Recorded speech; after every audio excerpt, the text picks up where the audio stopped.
हाय भैया, नमस्कार, प्रणाम।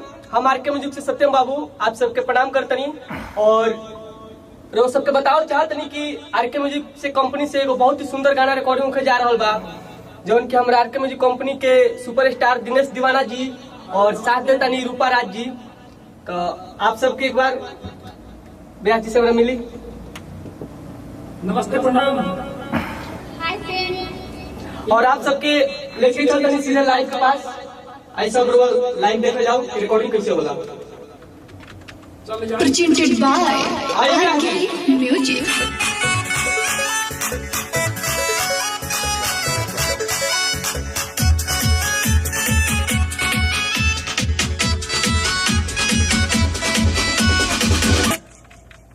अंतरा आइए लो, अंतरा मुखड़ा हो गया। अंतरा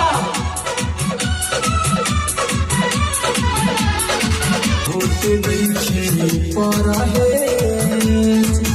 दिल साथ वाला अब बिछा के रखो से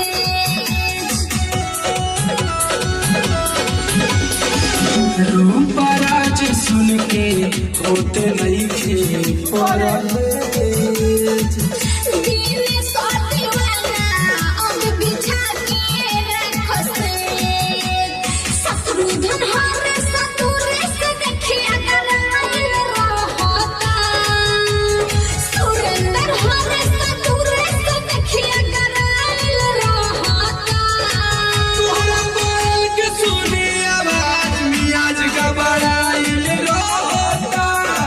तोहरा पायल के सुनी आवाज मियाज घबराइल रहता। आर के रिकॉर्डिंग क्या बात है, बहुत खूब, सुपर।